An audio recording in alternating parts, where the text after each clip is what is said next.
Welcome to another bite-sized edition of Earth Empaths. Language. In the construct we live in, it is almost impossible to communicate without the application of language. It is no secret that words have been utilized for black magic by the predatory invaders. However, we do not have to dance to their choreography. That is entirely up to each individual. Once we take the first steps, figuring out just a few words that are spelt in the magical sense of the verb, it becomes easier to spot them, and soon it can be second nature to use them mindfully or even remove them from our personal vocabulary. With some words, the perceived dual meaning can be obvious, although once scratching the surface, the various meanings may well merge back into one.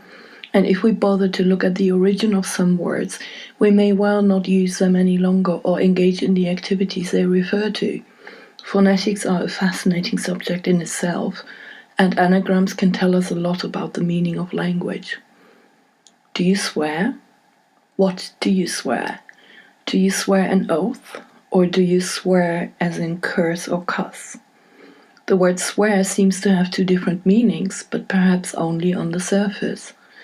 If we look at the Bible, Jesus expressly forbids swearing in Matthew 5 verses 34 to 37, calling it evil. But I say to you, not to swear at all, neither by the heaven, because it is the throne of God, nor by the earth, because it is his footstool, nor by Jerusalem, because it is the city of a great king. Nor by thy head mayest thou swear, because thou art not able one hair to make white or black. But let your word be yes, yes, no, no, and that which is more than these is of the evil. According to the Etymology Dictionary, the secondary sense of use bad language from the early 15th century developed from the notion of invoke sacred names.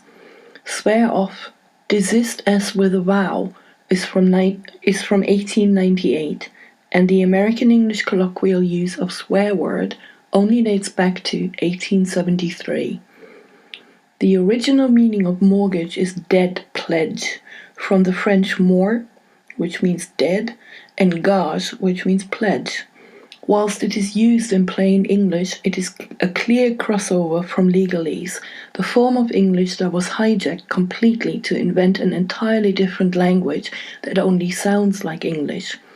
Essentially, when you take out a mortgage to buy a house you'll never own, you pledge death, as in, you will die paying it off. According to the legal system, you are of course already considered dead, because the birth certificate your parents obtained is the death certificate of the human being, and what is left is a legal fiction, a ward of the state, a person. A normal dictionary will tell you that a person is a human being. A legal dictionary will inform you that a person is not necessarily a human being, and experience suggests that in a legal construct, i.e., any situation that deals with pseudo-government institutions, a person is never considered a human being and always a legal fiction. That is why any correspondence addresses the person in all capital letters, which isn't you, but your person, the dead, legal fiction. Cannabis, certain types of mushrooms, and other plants provided by nature, such as ayahuasca, are illegal in many countries, but are certainly lawful because they cause no injury. For something to be unlawful, there must be injury. Many people call prescription medicine drugs, and for good reason. Drugs can be legal when sold by state-approved dealers, generally known as medical doctors, or illegal when sold by privateers who don't pay protection money, generally known as tax, on their profits. Either type of drug is unlawful because both cause injury. If you are on any kind of drug, go within and listen deeply. Be silent, for it is an anagram of listen.